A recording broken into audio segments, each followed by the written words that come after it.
Yeah, and you talk about being the best version of yourself. You started a few businesses. Yeah. With the most recent one being the hair cutting barbershop.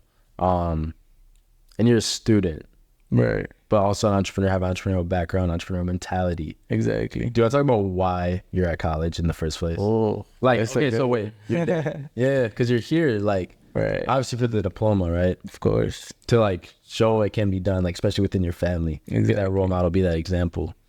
But why else are you here besides learn? So I'll be honest, I didn't come here to learn. Like, that was the last thing I wanted to do.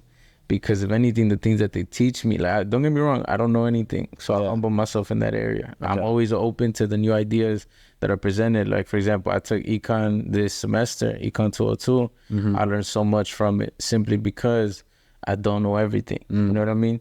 And so when it came to going to university, my main goal wasn't necessarily to learn. Yeah. My biggest goal was, first of all, to get the diploma. But then second of all, this idea that we kind of talked about before, which is this little metaphor that I came up with.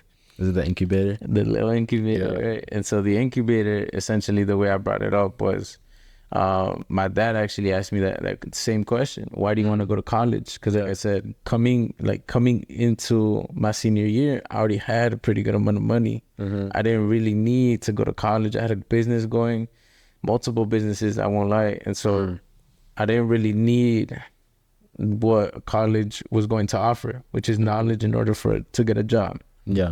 And like I said, I didn't want a job. So what's the point of coming into college? It doesn't make sense. And so the way I kind of looked at it was, and at the time, just for a little bit of context, my dad, he was buying a property here in Michigan, Bloomingdale, Michigan. And so it's a little farm, and he had some chickens with him, and he was trying to reproduce them. And one of the ways you do that is by making an incubator.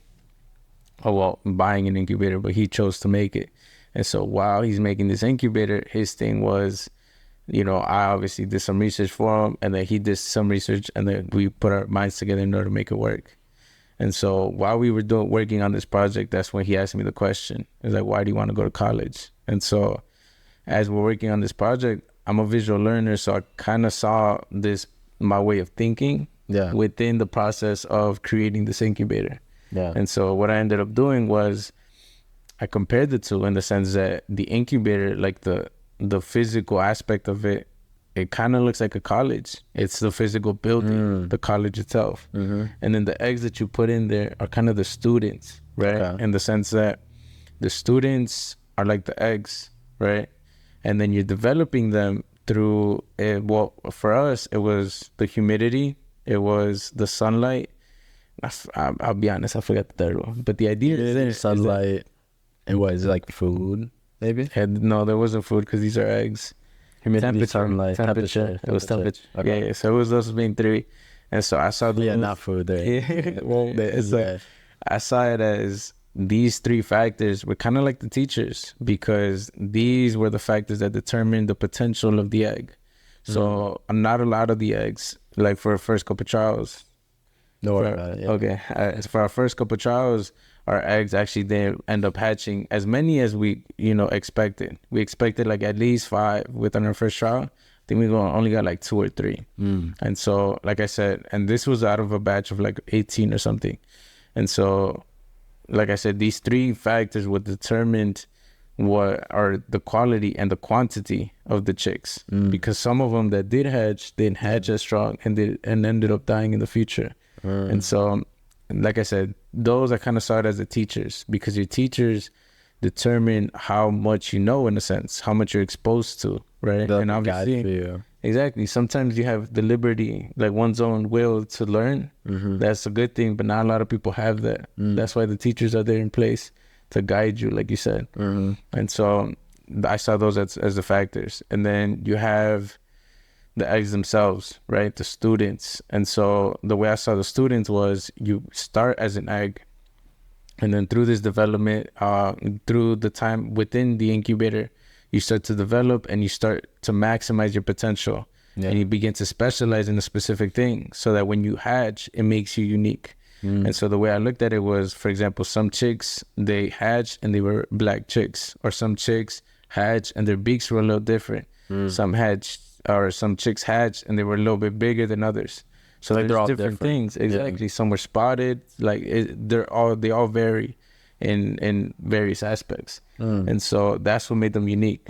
But at the end of the day, once they all hatched, so we actually got to the point where we would hatch basically our entire batch that we would put in, which was around 28 eggs.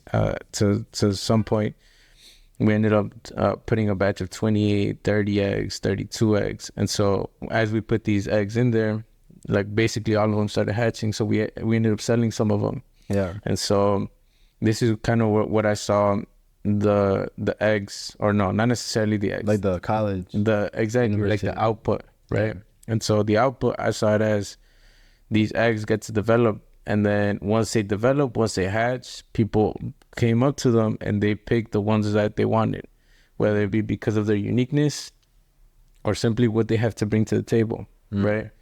And so, for example, some would get them just because they're female in order to reproduce. Others would just get them because they looked cool. The other ones because, you know, they were more aggressive. So if you're trying to fight, illegal, by the way, but if you're trying to fight chickens, you know, so they all have their features. And so, but I saw that as kind of like the students being picked by these investors, these big companies. And so they would use these chicks and hire them essentially. And so that's kind of how I saw it. And the idea with that was, well, where do I fit in? Yeah. Where do I put myself in this little metaphor? Right. Yeah. And so what I ended up coming up with was, I don't want to be a part of the college in the sense that being a student meant that I had to get a job, and I didn't really want to get a job. Still don't want a job, yeah. Exactly. I still don't want a job. Theme. A little stubbornness, right? But I didn't want a job. And so that one was the main thing. I really didn't want to be a student. I didn't want to be a part of the process at the same time. Like, I didn't want to work within the college. I didn't want to be the factors that, you know, maximize the potential of the chicks. And at the same time, well, actually, the biggest thing that called my attention was the investor. Because I feel like that's kind of where my mindset goes a lot of the times. How do I use the people around me in order to perform better? And so when I saw this little vision that I had was, okay, I actually want to be an investor. So how do I get closer? Damn. So how do I get closer to this college environment in order to pick out these chicks with great potential? Because like, if you're gonna invest in something, you wanna get to know it. You wanna know like what's good for them, what's bad for them, right? Who else they know, what they like, what they don't like. Exactly. You want to get to know them. Exactly. Yeah. And so I wanted to be an investor. So I actually wanted to come in with already a company in mind and actually have people here help me develop it.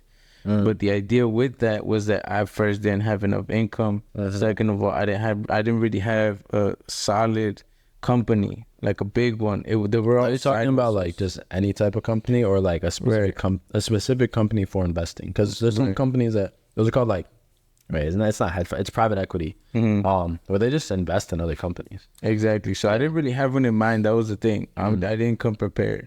And so, like I said, I was pretty young when I came up with this whole idea. Yeah. And so that lack of preparedness led me to, you know, essentially decide to execute on it at that time. But at the same time, you were young. So. Exactly. So it was kind of like I was limited by my time. How old are you right now? So I'm 18 right now. Yeah, see, you're still young, bro. Exactly. Come on. I'm a little chick myself, I won't lie. But the idea was have the mindset of an investor, right?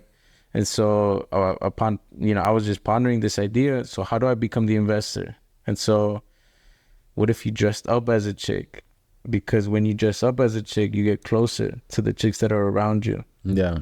You get to see their development. And if anything, you get to pick them out before they even hatch. Yeah. Because you already know what's inside. Yeah. You already know how it's developing. Because my biggest thing when it comes to meeting people is seeing their mentality, seeing how much they're willing to grow. Yeah. And I feel like that's very impactful. And so when I meet people, for example, Tino, like honestly, he also has a podcast. Yeah, that's true. But Tino, he's a really good friend of mine, and so his mentality was kind of like mine, and I like that. So we worked together in order to create something new, which is still in the works. Y'all gotta stay tuned. Yeah, stay tuned. There'll be an update. Exactly, there'll be an update. But if anything, that was kind of the whole idea behind it. So I'm here as an investor, the mindset of an investor, but dressed up as a chick, dressed up as a student. Yeah. And so essentially what I'm trying to say is I'm here to give jobs, not have a job. Not have a job. Exactly. But is that your job, giving jobs? A little bit. Go a little bit. Yeah, Exactly. philosophical on you. If anything, it's more of a consequence of becoming the best version. Yeah. Because if I want the best version of me, I want to be able to, like I said, one of the things for me is family. Family to me, we're very close, and so helping the ones that need me, right? Yeah, but at the same time, that requires time. So you have to automize whatever you have, your source of income. Yeah. And part of that is I can't have a job because then I would have to work it. But yeah, you want to build systems in place that can kind of, and that actually goes into that whole investment thing too. Because when you invest in something, I mean, yeah, you're like actively a part of it, but it's a lot different than operating. Exactly. For example, like a barbershop, right? Right. And very so, different. Like if you gave someone money to start a barbershop, right, that's very different than you're the one cutting hair. Exactly. Very different. Very different. And so now you're starting to see it, right? Why I see it as a job. Yeah. I remember I was talking with a good friend of mine, and he was like, "Bro, you basically have a business. You get to control how much you work, how much money you make. Yeah. But I'm limited by the same time. Like if I stop, what if you hired other students though under you for that barbershop? That's good. That's another way to scale. But the thing with that was that I genuinely saw myself as the best barber. And call it cockiness or this and that, but that was my goal. Yeah. If I'm gonna be a barber, I'm gonna be the best barber, and so that's how I saw myself. So you're gonna be the best investor. And so exactly.